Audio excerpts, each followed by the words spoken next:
உயிர்க்கும் எல்லாம் உயிர்க்கும்.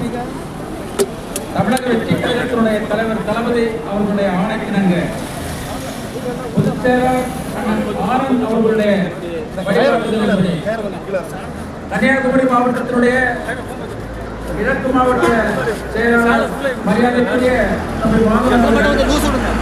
கன்னியாகுமரி மத்திய மாவட்டத்தினுடைய செயலாளர் மரியாதைக்குரிய தம்பி குமார் அவர்களின் தலைமையிலும் கன்னியாகுமரி மேற்கு மாவட்டத்தினுடைய செயலாளர் ஆத்தூரி சபின் அவர்களுடைய தலைமையிலும் இன்றைக்கு நாகர்கோயில் அண்ணா விளையாட்டு அரங்கத்தின் எதிர்ப்புறம் இந்த பெரிய ஒரு கண்ணீர் ஆர்ப்பாட்டமானது இந்த ஆர்ப்பாட்டத்துடைய மையக்கருத்து என்பது வகுப்பு சட்டத்திற்கு எதிரான சில மசோதாக்களை இன்னைக்கு மத்திய அரசு கொண்டு வருகிறது. அந்த மசோதாவை திரும்பப்பட வேண்டும், வகுப்பு சட்டத்தில் இந்த மாற்றம் செய்யக்கூடாது என்பது போன்ற சில விஷயங்களை முன்வைத்து இன்னைக்கு தமிழக வெற்றி கழகம் சிறுபான்மை மக்களின் ஒரு அரணான பாதுகாவலர் என்பதை முதன்மைப்படுத்தும் அளவில் இன்றைக்கு தமிழகம் முழுவதும் மாநிலம் தழுவிய அளவில் எல்லா மாவட்டத்துடைய தலைநகரங்களிலும் இந்த கண்டன ஆர்ப்பாட்டம் நடைபெற்றுக் கொண்டிருக்கிறது. நூற்றுக்கணக்கான தமிழக வெற்றி கழகத்தினுடைய தொண்டர்கள் கழக தோழர்கள் இந்த கண்டன ஆர்ப்பாட்டத்தில் கலந்து கொண்டிருக்கிறார்கள். எனது அன்பிற்குரிய பொதுமக்களே, மாற்று அரசியல் கட்சியை சேர்ந்த நண்பர்களே, உங்களுக்கு சில உண்மைகளை நாங்கள் எடுத்துக் கூற விரும்புகின்றோம். உண்மையிலேயே முஸ்லிம் மக்களுடைய வக்ஃபு என்பது வக்ஃபு என்றால் அது நன்கொடை. அந்த முஸ்லிம் மக்களுடைய நன்கொடையைத்தான் வக்ஃபு என்கிறார்கள். இந்த சட்டமானது இன்றைக்கு நேற்றைக்கு அமல்படுத்தப்பட்டதல்ல. இந்தியா சுதந்திரம் அடைவதற்கு முன் 1923ஆம் ஆண்டு பிரிட்டிஷ் ஆட்சி காலத்தில் முஸ்லிம் ஆக்ட் முகமதியார் வக்ஃபு சட்டம் என்ற ஒரு சட்டம் நிறைவேற்றப்பட்டது. அதன்படி இஸ்லாமியர்களுடைய முஸ்லிம்களுடைய அந்த வக்ஃபு நன்கொடைகள் பாதுகாக்கப்பட வேண்டும் என்ற அளவில் அது பாதுகாக்கப்பட்டு வந்தது. அந்த வக்ஃப் என்பது, அந்த நன்கொடை என்பது முஸ்லிம் மக்களுடைய அந்த சொத்துக்களை பொறுத்ததாகும். அந்த சொத்துக்களை ரெண்டு வகையிலே அவர்கள் நன்கொடையாக கொடுக்கலாம். ஒன்று அவர்களுடைய மத ரீதியான ஒரு அன்பளிப்பு, இது ஒன்று சமூக பார்வையில் கொண்ட ஒரு அன்பளிப்பு.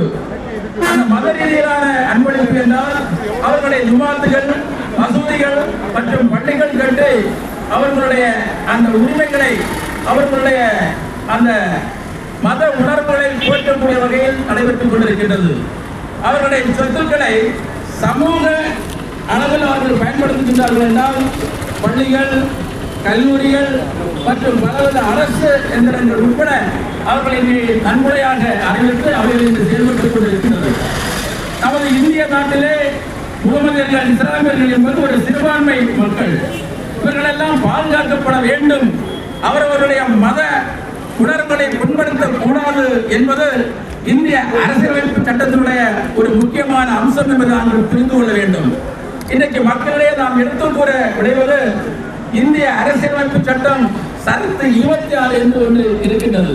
அது என்னவென்றால், இந்தியாவை பொறுத்தவரை ஒரு மதத்தின் தனித்தன்மை பாதிக்கப்படக்கூடாது.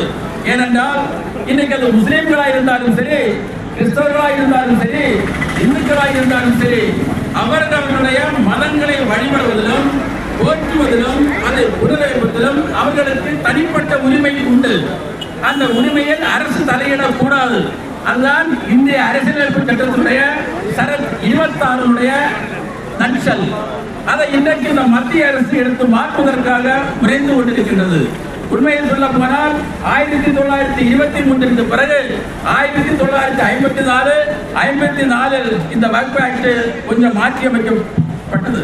அதன் பிறகு 1995ஆம் ஆண்டு இந்த ரெண்டு சட்டங்களையும் மாற்றிவிட்டு ஒருங்கிணைந்த முஸ்லிம் வக்ஃப் ஆக்ட் கொண்டு வரப்பட்டது.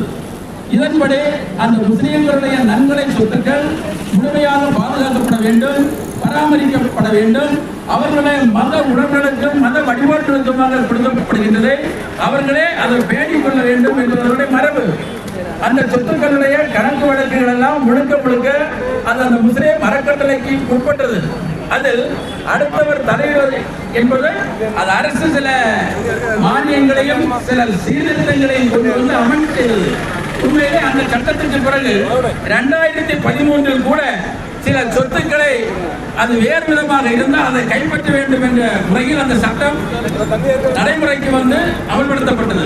அதற்கு பின்னிட்டு இன்னைக்கு 2025 ஆட்சி செய்கின்ற ஒரு RSS ஒரு அரசாங்கம், அது பிஜேபி அரசாங்கம் அப்படி என்று சொல்வதற்கு முடியாது.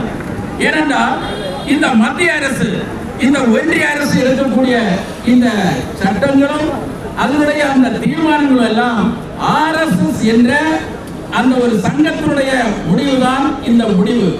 இன்னைக்கு டெல்லியிலே RSS என்று தனி அலுவலகம் துவங்கப்பட்டு அங்கே இருந்து கொண்ட RSS இந்தியாவை பிஜேபி எப்படி வழிநடத்த வேண்டும் என்று வழிகளை சொல்லிக் கொடுக்கின்றது. RSS உடைய கண்காணிப்பில் தான் இன்றைக்கு ஒன்றிய சர்க்கார் ஆட்சி நடத்தி கொண்டிருக்கிறது. அந்த வகையிலே இன்னும் ஒரு 10 ஆண்டுகளில் முஸ்லிம் மக்கள் என்பவர்கள் அந்த சிறுபான்மையினர்கள் இருந்துவிடக் கூடாது என்ற நிலையிலே இன்றைக்கு அரசியலமைப்பு சட்டத்தை மீறி தரத்து 26 கூட மீறி தனிப்பட்ட முறையில் அதற்குள்ள இன்றைக்கு ஒரு புதுவிதமான ஒரு இதை தெரிவிக்கிறார்கள். என்னவென்றால் அந்த வகுப்பு வாரியத்திலே முஸ்லிம்கள் அல்லாத பிற மக்களும் அதில் உறுப்பினராக சேர்த்துக் கொள்ள வேண்டும், இவர்கள் உறுப்பினராக சேர்த்துக் கொள்ள வேண்டும் என்று முறைகின்றவர்கள் எல்லாம் RSS சேர்ந்தவர்கள். இந்த RSS இந்த கொள்கைவாதிகளை இதனால் இந்த வாரியத்தினால் உறுப்பினராக சேர்ப்பதற்காக வேண்டி இந்த ஒன்றிய அரசு எடுத்திருக்கக்கூடிய ஒரு முடிவுதான் இது. மிகப்பெரிய ஒரு கரை, மிகப்பெரிய ஒரு ஆபத்து. நாடாளுமன்றத்தில் கூட இதன் மீதான விவாதத்தின் மீது 288 நாடாளுமன்ற உறுப்பினர்கள் ஆதரவாகவும் அதே நேரம் 232 நாடாளுமன்ற உறுப்பினர்கள் எதிர்ப்பும் தெரிவித்திருக்கிறார்கள் என்றால் உண்மையிலேயே ஒரு அறுதி பெரும்பான்மை என்பது இதற்கு கிடையாது. ஒட்டுமொத்தமாக சொன்னால் 232 எம்பிக்கள் இதை எதிர்த்து இன்றைக்கு அந்த மசோதாவுக்கு எதிராக இருக்கின்றார்கள். அப்போ இந்த நாட்டிலே எவ்வளவு தூரம் கொடுமைகளை கொண்டு வந்து ஒரு தேவையற்ற அநியாயமான சட்டங்களை திணிப்பதற்கு ஒன்றிய அரசு முயல்கிறது, முயன்று கொண்டிருக்கிறது. அதற்கு ஒரு முன்னோடிதான் இன்றைய இந்த திருத்த சட்டம், வக்ஃப் மசோதா திருத்த சட்டம் என்பது. அது முஸ்லிம்களை இந்த நாட்டில் இருந்து இல்லாமல் செய்வதற்காக அவர்களுடைய தனிப்பட்ட மத சுதந்திரத்தை அதை சீர்கிடக்கும் வகையில் இந்த சட்டம் இன்றைக்கு கொண்டு வந்திருக்கிறது. ஏனென்றால் அந்த சட்டத்தில் கூட சில வெளிநபர்களை சேர்த்துக் கொள்ள வேண்டும் என்று சொல்கின்றார்கள். இது ஒரிக்கலும் சாத்தியமற்றது. அடிப்படை அந்த அரசியலமைப்பு சட்டம் சரத்து 26 படி முஸ்லிம்களுடைய சட்டங்களையும் அவர்களுடைய வகுப்பு மசோதாக்களையும் சீர்திருத்திக் கொள்ள அவர்களுக்கு தனி உரிமை உண்டு. அதில் அடுத்தவர் தலையிடக்கூடாது என்பது இந்திய அரசியலமைப்பு சட்டம். அதையே இன்றைக்கு ஒன்றிய அரசு மீறுகின்றது என்றால் அவர்களுடைய கெட்ட எண்ணம் காலப்போக்கில் ஒரே இந்து நாடாக இதை அமைக்க வேண்டும், அவர்கள் சொல்வதை கேட்க வேண்டும். இதுதான் உண்மையான நிலை. இதற்காக இந்த ஒன்றிய அரசு முயன்று கொண்டிருக்கின்றது. இதனுடைய பின்னாடி இருக்கக்கூடியதெல்லாம் RSS. நான் கேட்கிறேன், நீங்க எல்லாம் இந்த முஸ்லிம்களுடைய இந்த வகுப்புல பிற மதத்தினரை சேர்த்துக் கொள்ளலாம், அது RSS இருக்கலாம் இப்படி சொல்கின்றீர்களே, இன்றைக்கு ஏதாவது ஒரு இந்து வாரியத்தில் பிற மத மக்களை சேர்த்திருக்கிறீர்கள் என்று கேட்டால் இல்லை. ஏனென்றால் அது அரசியலமைப்பு சட்டப்படி அந்தந்த மதங்களுக்கு அந்தந்த தனிப்பட்ட உரிமை. அந்த வகையிலே இஸ்லாமியர்களுக்கு என்றும் அவர்களுக்கு தனிப்பட்ட உரிமை உண்டு. இன்றைக்கு RSS இயக்கம் மற்றும் இந்த இந்து அமைப்புகள் வெவ்வேறு சங்கங்களாக பிரிந்திருந்தாலும் அவர்கள் தலைமையில் இந்து என்கிற ஒரு அடையாளமாக இருந்து கொண்டிருக்கிறார்கள். அதுபோன்று இஸ்லாமியர்களும் அவர்களுக்கு சன்னி, சியா, அப்படி பல பிரிவுகள் உண்டு. என்ன பிரிவுகளாக இருந்தாலும் அவர்களுக்கு எல்லாருக்கும் ஒரே கடவுள் என்பது அல்லாஹ்வுடைய அந்த கடவுள் அவர்கள் போற்றுகிறார்கள். அதன்படி அவர்கள் அவர்களுடைய வக்ஃப் சட்டத்தை பொறுத்தவரை அவர்கள் எல்லாம் இன்றைக்கு அவர்களுடைய வக்ஃப் சட்டம் இருக்கிறது. இன்னைக்கு அவர்களை பிரித்தாளும் சூழ்ச்சியில் டிவைட் அண்ட் ரூல் இன்னைக்கு என்ன சொல்றாங்கன்னா மற்ற பிரிவுகளுக்கு தனி வாரியம் வேண்டும். இது இவர்களுடைய ஒரு தனிப்பட்ட படம். எனவே இவற்றிற்கெல்லாம் எதிராக நமது தலைவர் தளபதி விஜய் அவர்கள் தமிழக வெற்றி கழகம் இன்றைக்கு களத்திலே இருந்து கொண்டிருக்கிறது. இன்றைக்கு தமிழகம் முழுவதும் இந்த கண்டன ஆர்ப்பாட்டமானது மிகவும் கம்பீரமான நிலையில் இருந்து கொண்டிருக்கின்றது. எனவே உங்களிடம் ஒன்றை பதிவு செய்து கொள்கின்றேன். சிறுபான்மை மக்களாகிய இஸ்லாமிய சமூக மக்களுக்காக தமிழக வெற்றி கழகம் முழு மூச்சுடன் பாடுபடும். உங்களுடைய உரிமைகளை பெற்றுத்தர நாங்கள் இன்னும் உங்களிடம் களத்தில் நிற்கின்றோம்.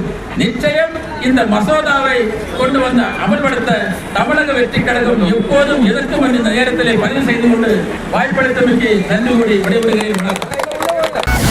ഈ ചാനൽ സബ്സ്ക്രൈബ് ചെയ്യാൻ റെഡ് ബട്ടൺ ക്ലിക്ക് ചെയ്യുക.